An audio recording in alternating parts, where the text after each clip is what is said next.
All right, so thank you all for joining. I'm going to call the meeting to order at 1:06 p.m. So I'm first going to start with the land acknowledgement. So the Halifax Regional Municipality is located in Mi'kma'ki, the ancestral and traditional lands of the Mi'kmaq people. The municipality acknowledges the peace and friendship treaties signed in this territory and recognizes that we are all treaty people. So I'm going to do a quick roll call for an AV check. So Ms. McKenzie. Here.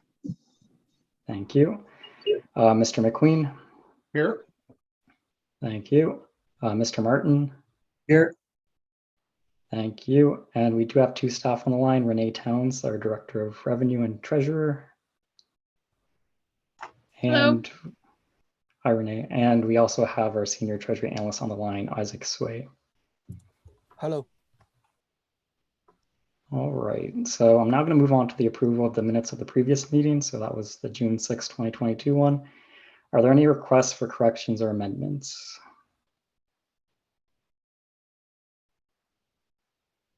I am hearing none, so I'm going to ask for a mover and a seconder for the following motion: that the minutes of the June 6, 2022 Investment Policy Advisory Committee meeting be approved as presented. I can move to. I'll second. Moved by Ms. McKenzie. Sorry, who was that who seconded? Robert McQueen. And seconded by Robert McQueen, Mr. McQueen. All those in favor signify by saying yay. Yay. And all those opposed signify by saying nay. And the motion passes. All right, so on to the next item. So we're going to move on to the approval of the order of business. So to our legislative assistant, are there any additions or deletions to the agenda for today? Thank you, Chair. The clerk's office did not receive notification for any additions or deletions for today's meeting. Thank you. And are there any additions or deletions from any of the members?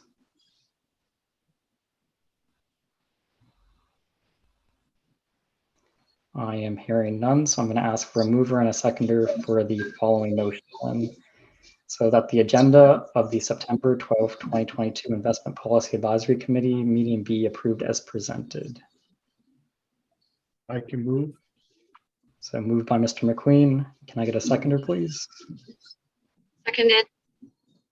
And seconded by Ms. McKenzie. Thank you. And all those in favor signify by saying yay. Yay. And all those opposed signify by saying nay. And the motion passes. And there was no meeting or business arising out of the minutes, so we're going to move on to item number 5. So I'm now going to call for a declaration of conflicts of interest. Does anyone have any conflicts to declare?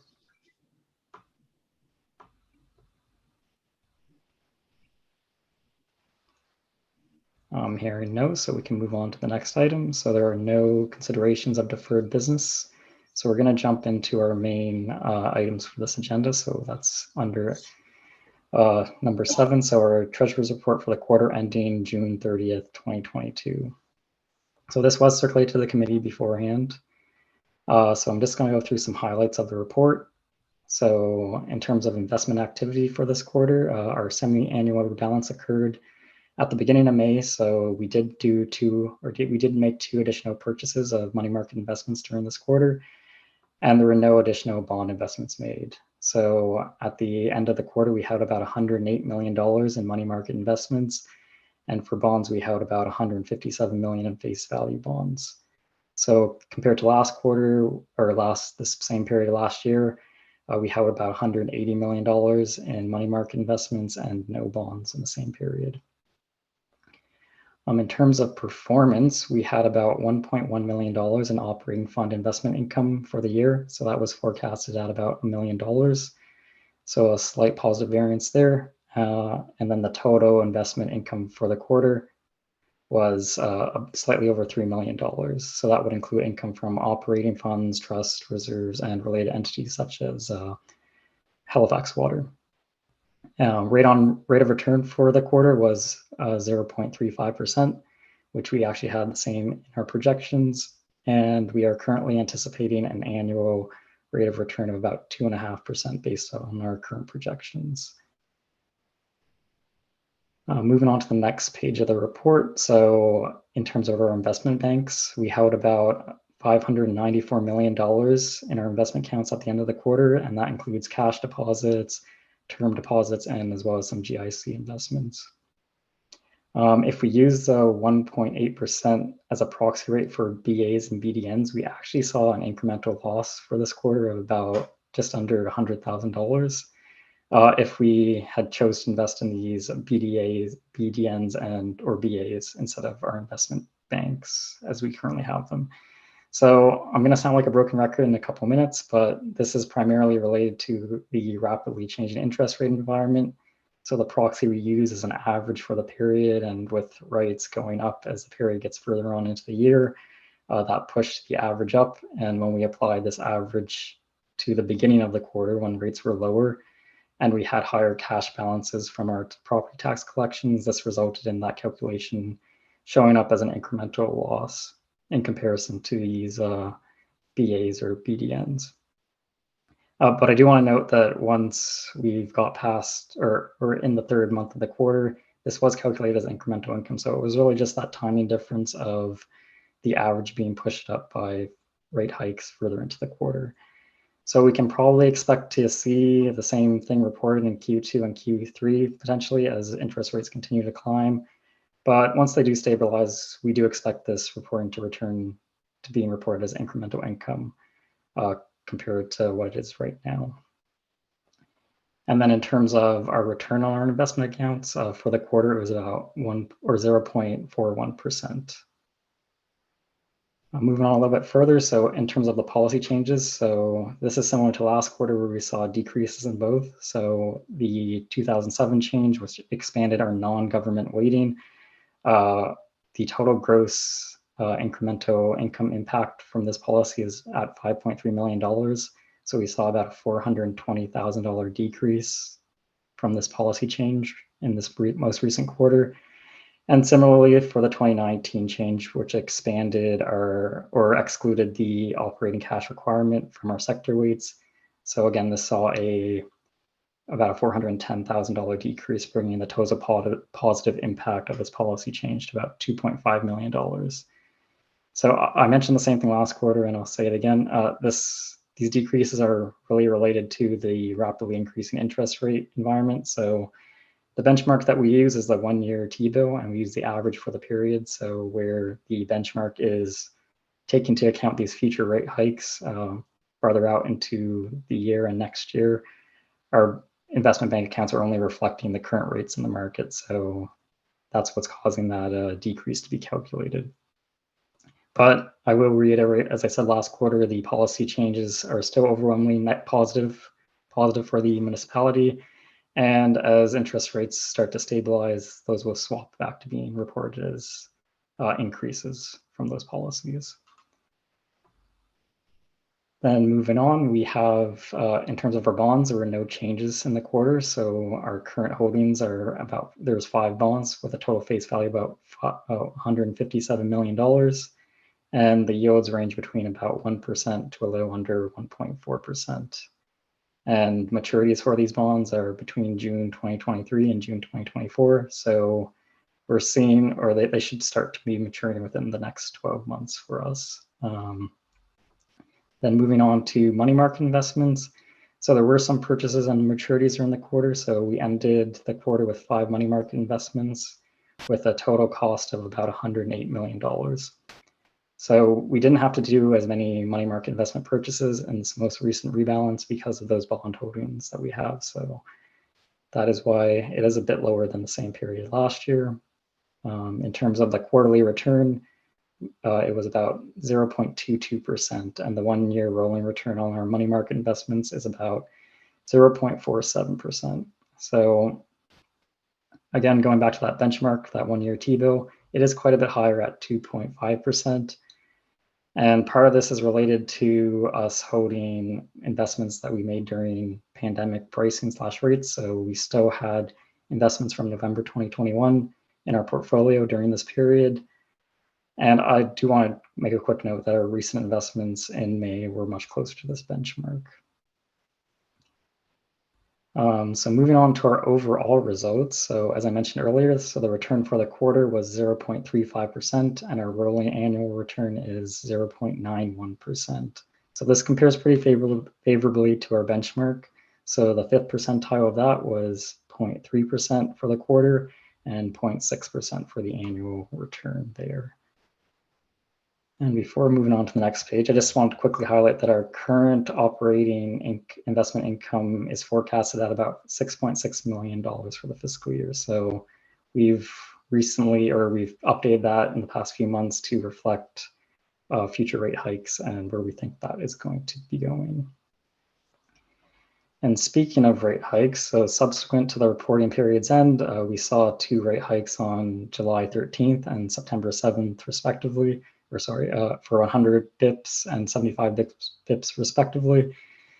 So that brings the overnight rate up to 3.25%.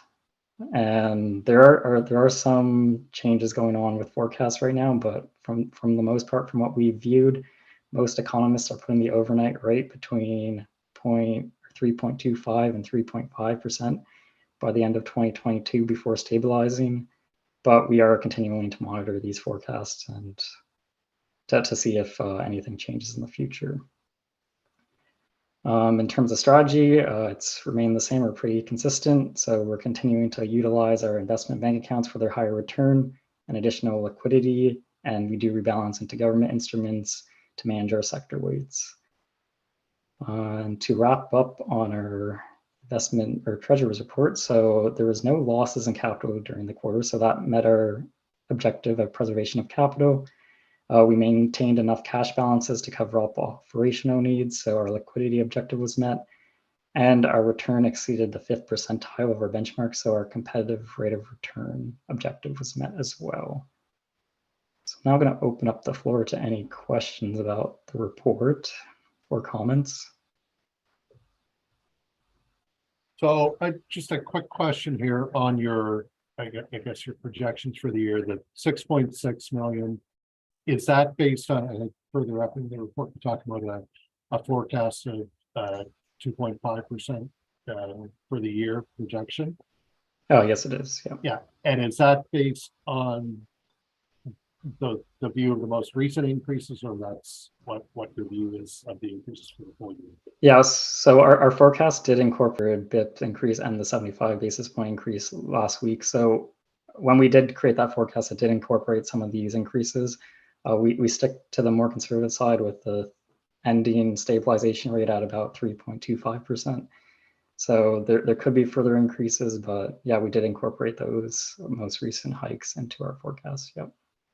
And can you refresh my memory what the initial projection was? Was it 0.35% for the year? For the actual rate of return, I'd have to check my notes, but I know I think it was in the 0.7 to 0.8% range, so it was quite a bit lower. Okay. And then our actual budgeted investment income for the year was about $2 million or slightly under there. So okay, we did increase it quite a bit. Yeah. That was my next question. Thank you.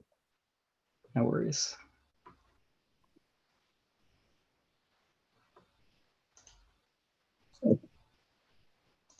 Aaron? Hi. Hi. Just a question on the HISA providers. How often or how quick after a rate change announced by the central bank do they adjust their rates? It's normally the day afterwards. So the effective rate for most of our investment bank accounts, they get changed the day after the rate hike is announced. Some do an average of the period or the months. So it's a bit different per bank, but it's normally reflected the day after the rate hike.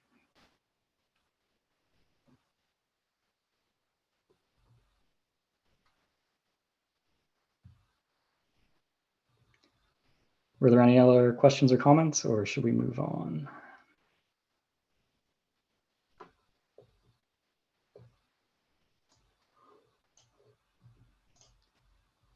All right, so I'm going to move on to item 7.11 in the agenda. So that is the draft IPAC report. So just essentially what we went over in a different format.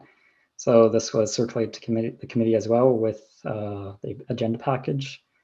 So I'm going to ask for a mover and a seconder for the following motion.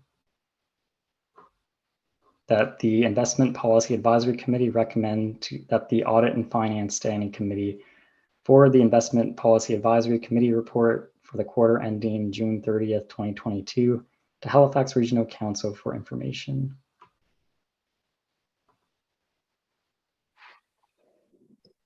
Councilor Cleary here. I'd be happy to move that. All right, moved by Councilor Cleary, and can I get a seconder for that, please? Seconded. And seconded by Ms. McQueen, or sorry, Ms. McKenzie. And all those in favor signify by saying yay. Yay. Yay. And all those opposed signify by saying nay. And the motion passes.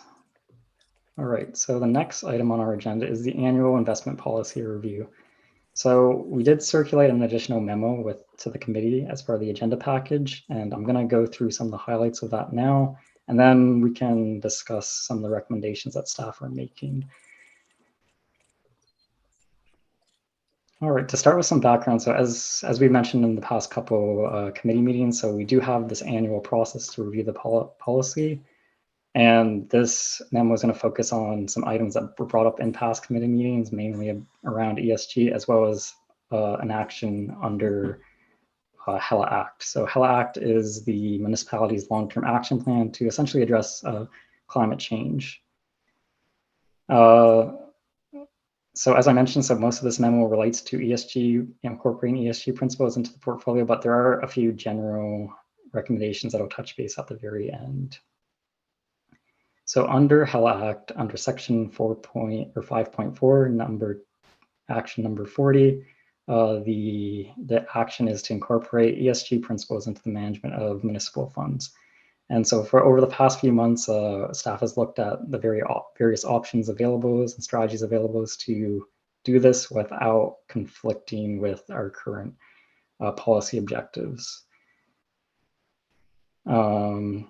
And then on the second page of the memo, we have a breakdown of our current investment holdings. So I did make sure not to specifically say portfolio here because, and I'll get into this in a second, but you can see from this table that our financial institution investment holdings are above 50%.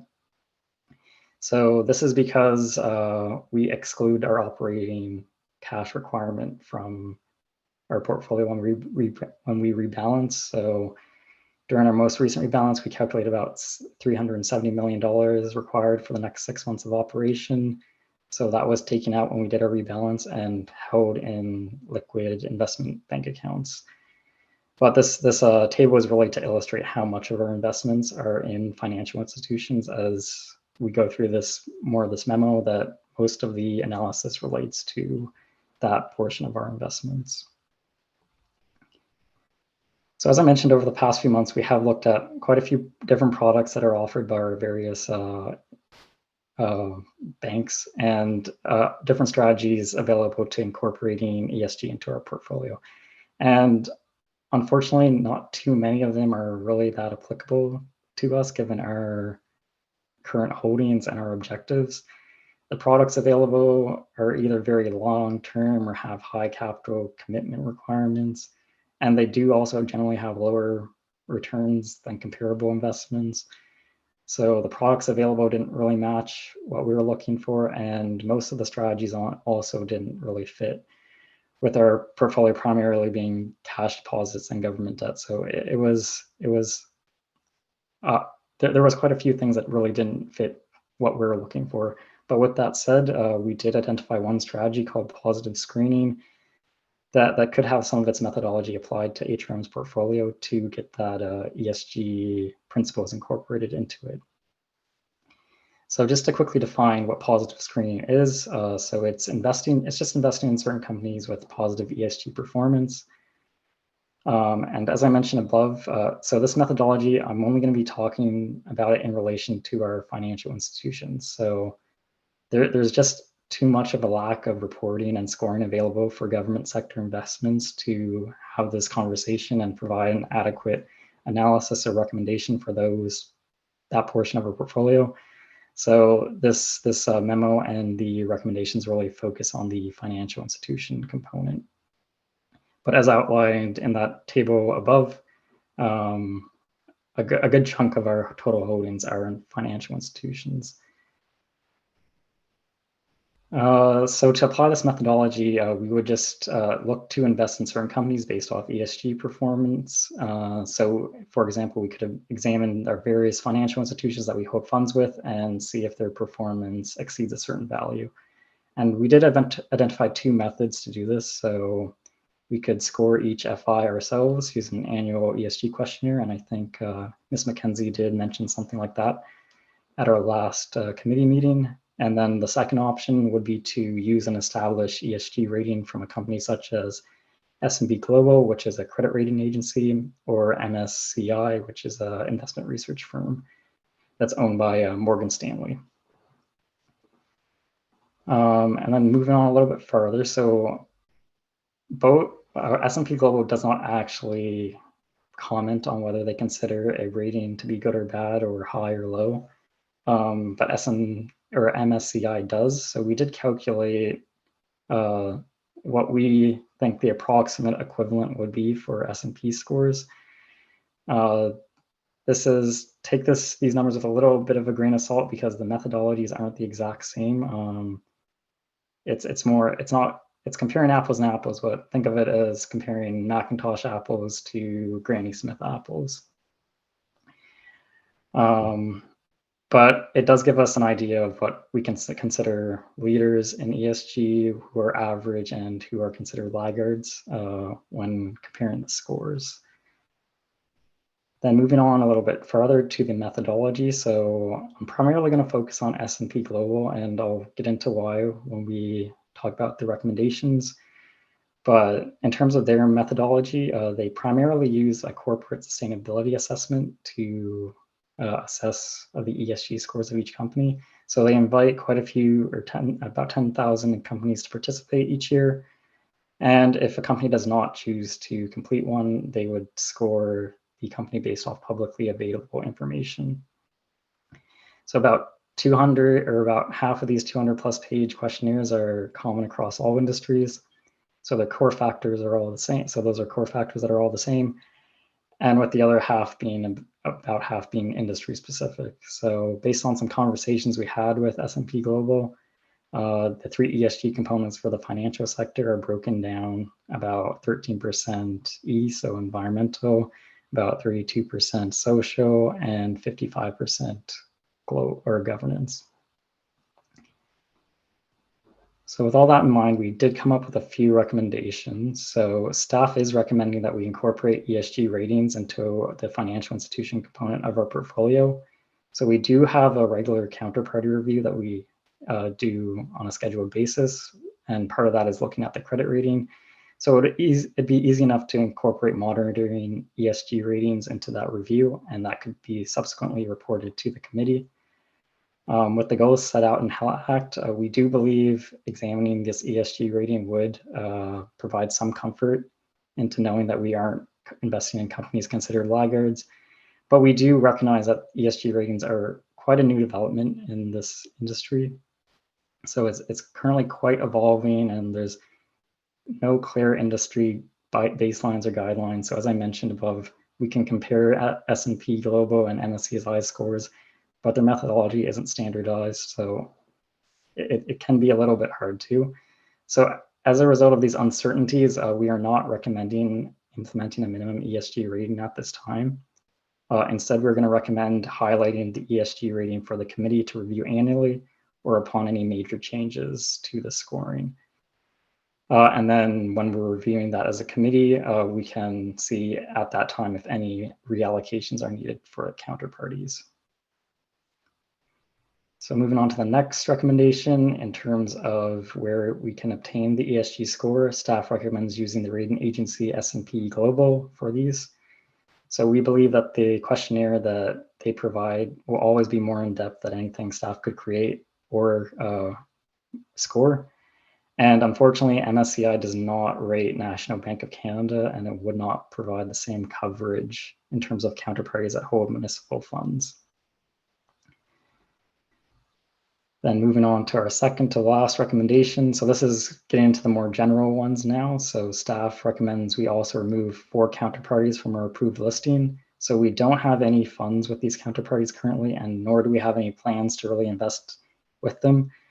And we also know that they don't have any ESG ratings available through established agencies currently. So we're recommending removing these 4 counterparties. So CDP Financial Inc., Desjardins Group, K Centrale Desjardins, and Omer's Realty Corporation. And then the final recommendation is really just some formatting changes to Schedule A of the policy. So it's just to add a percentage sign under the cash and cash equivalents figure. So right now it's showing up as 100. And just to be consistent with the rest of the Schedule A, just want to add that percentage sign to say 100%. And then to add the adjective credit in the header regarding minimum rating requirement. So while we're not recommending any minimum ESG rating now, in the future, just to future-proof the Schedule A, just specifying what type of credit or rating is being referred to here would just be good for clarifying anyone who's reviewing the investment policy. So the first 3 recommendations are purely for reporting to the committee, so they don't actually affect the investment policy, while the latter 2 recommendations do actually require updates to the investment policy or the investment policy. And I do realize there aren't page numbers on the recommendation memo, and I apologize for that, but on page 18 of the memo, it has the Schedule A of the investment policy in draft form, where you can see highlighted those additions, so that percentage sign and that word credit. And then on page 20 of the PDF, you can also see the deletions of those counterparties in a struck through format. So I'm going to open up the floor to some questions now or comments.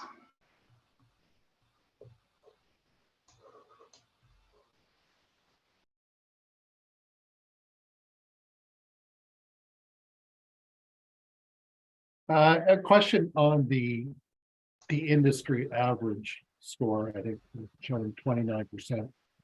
What is that industry? What is the industry? So that Yeah. S&P calls it BNK, which is banks, but it's all financial sector companies really. So I was looking through the information they provide. So that also includes American Express as well. So it's really the financial sector that's included. So and it's global. It's yes, it is. Yeah. Okay. So I guess the 6 big banks that we show as categories all have fairly high scorings relative to that. Yeah, and part of that is related to just being in Canada, where we have quite a regulated industry versus other parts of the world. So part of that scoring is related to that. And another thing that could be driving down the score, again, S&P doesn't really disclose all of this information, but if a company doesn't fill out that CSA, they're just using publicly available information to score. So that can also bring down a company's score and therefore the average of the industry as well. And the 4 counterparties that don't have scores, do we know the reason for that? Was it because some of them aren't publicly traded, other ones are just smaller entities, so it's just if a company wanted to be scored, do they just have to ask? Is that how it works? Based off our research, it looks like it's an invite only type thing. So maybe in the future, S&P might incorporate people contacting them, asking them to be scored. But currently, based off our research, it looks to be an invitation only, where they invite certain companies, or I guess most companies, or I think they said 99% of the market capitalization of the world is incorporated into these invites that go out.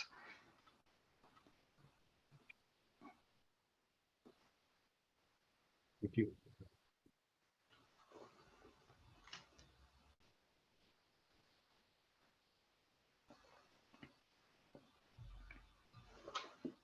Aaron, Yes. on the that page 18, that's sector weights. I noticed on the, and there's probably a very logical reason, under the fixed provincial governments and their guarantees with the 3 asterisks, you just have, one individual province can't exceed 25%. But you don't have any sort of cap on Schedule 1 financial institutions. Is that because the nature of what you're purchasing from them? That's just specifying that if we have bonds with, say, Ontario and a money market with Ontario, we're just incorporating that as the overall balance with them. So we are applying the same thing to financial sector companies. It's just maybe not specified in there that we are sticking to that 20% maximum for a financial institution, or at least a tier 1 financial or a Schedule 1 financial institution. And when you delete the counterparties, those 4 that you deleted, how active do you go? Do you have a minimum universe size that you guys try to maintain? Like, do you try to actively replace those 4 right away, or your universe is the universe and whatever size that is, that's what it is? We haven't used these counterparties in I'm not sure when the last time they were used, and we don't have any plans to. Like we mentioned in our last committee meeting, we don't tend to change things too often. So at this time, there wouldn't really be any recommendations to replace those counterparties. It would just be to remove them because we don't use them. And in the future, if we did implement a minimum ESG rating, we'd either have to change how we rate or obtain those scorings to score the companies that don't have this available through rating agencies, or we'd have to get rid of them then. So it's more of a preemptive removal. I think you're muted, Mr. Martin. You're looking at ways, you're looking at the ratings to delete people. How do you track when ratings improve or they've gone from unacceptable to? So as I mentioned, we do a regularly scheduled counterparty review. So right now we're reviewing credit ratings on a regular basis for various counterparties. So with the S&P recommendation, they do send out that CSA annually. So really ratings only increase annually. They did note that in their methodology that they do track public events. So if there's a major event that happens at CIBC or Scotiabank or something that could affect that rating, that they do incorporate that into their scoring, but it would be an annual process, really. Thanks.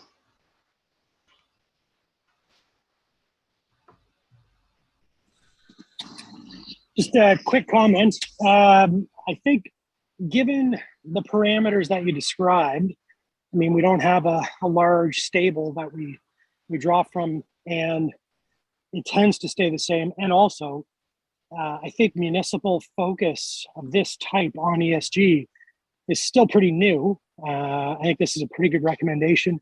And I'm sure in the coming 2, 3, 4 years, it will evolve as it becomes more mainstream, more municipalities do it, and as more and more institutions really focus on it, as many of them are starting to and have for the last few years. But it is, I'm not sure if you've looked at what other municipalities have done, but I think we would certainly be the first that I'm aware of to focus on this and even bring in a policy as kind of, ambiguous as it is at the moment without a minimum, but at least we're tracking it. And, we have the opportunity to change the policy or to have a discussion around some of these institutions. But I think this is a really great first step. So I really appreciate the work you guys put into this. And, I wholeheartedly support this recommendation so far. Thank you so much, Councillor Cleary.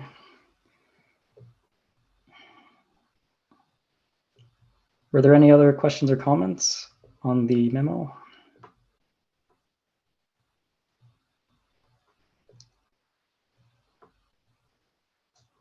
All right. Sorry, Aaron. I just one more comment. It's more of a comment than anything else.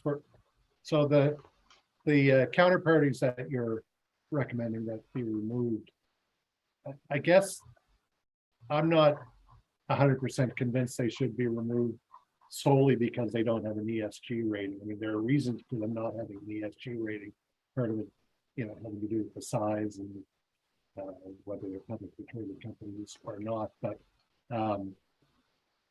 and as Councillor Cleary says, this is all very new, and for a company not to have an ESG rating, maybe through no fault of their own, may not be a reason alone to remove them from our counterparties list. And so that would be my concern. You're setting a precedent. Just you get the X mark if you don't have this rating, whether you know the whole story or not. No, and that's completely understandable. And that was really just an additional point on to why we're recommending we remove them. So the main reason is we don't use them. They're just approved counterparties that we don't use currently, and we have no plans to use in the future. So it's more of an administrative change than we're saying, oh, we're getting rid of these counterparties because they don't have an ESG rating.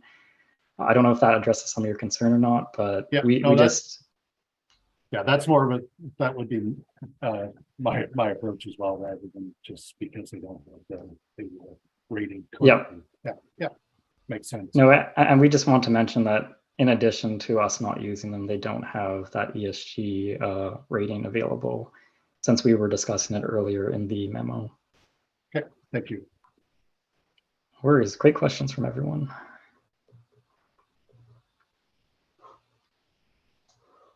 All right, so I think I don't hear any other questions. So I'm going to ask for a mover and a seconder for the following motion. I think our clerk has posted that into the chat as well.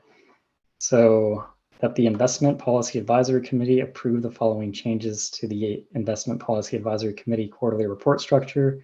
For A, to include the ESG rating for the financial institution positions of the portfolio. B, report and review the ESG scoring by the Investment Policy Advisory Committee annually. And C, select S&P Global as a rating agency for ESG scores. And 2, recommend that the Audit and Finance Standing Committee recommend that Halifax Regional Council approve the amendments to the investment policy to A, remove the following 4 counterparties from the approved listing, which is CDP Financial Inc., Desjardins Group, Caisse Centrale Desjardins, and Omers Realty Corporation. And B, update the format of Schedule A to add in a missing percentage sign under the cash and equivalents section, and include the adjective credit to describe what type of minimum rating is being referred to in the table heading. It's Councillor Cleary again. I'd be happy to move that motion. Thank you, Councillor Cleary. Can I get a seconder for that? I can second that.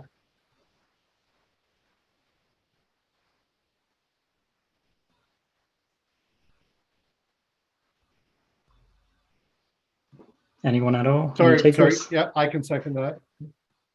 Perfect, thank you. So moved by Councillor Cleary, seconded by Mr. McQueen. All those in favor signify by saying yay. Yay. Okay. Okay. And all those opposed signify by saying nay. And the motion passes. Thank you, everyone. So there are no added items. So on to item number 9 of our agenda. So that's the date of the next committee meeting. So that's currently scheduled for December 5th, 2022. I know we had initially planned for this meeting to be in person, and unfortunately that didn't work out. What are members feeling about the next meeting? Would you prefer it to be virtually, or would you prefer in person? I know it's getting colder then, but hopefully, knock on wood, there won't be any snow by that time. But I just want to get the committee's thoughts.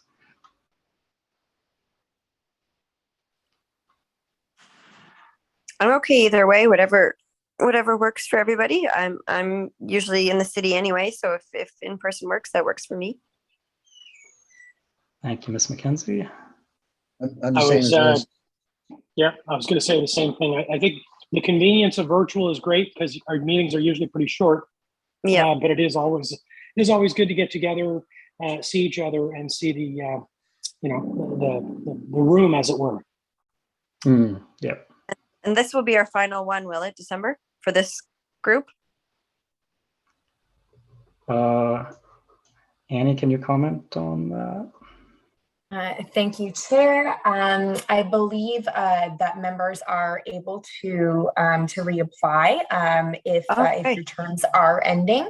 But there will be more information coming out on that soon as the clerk's office undertakes recruitment for in the fall. Oh, perfect. Thank you.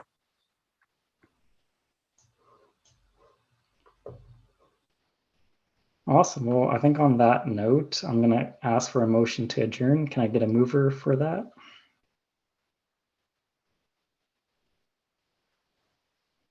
Moved. Thank you, Ms. McKenzie.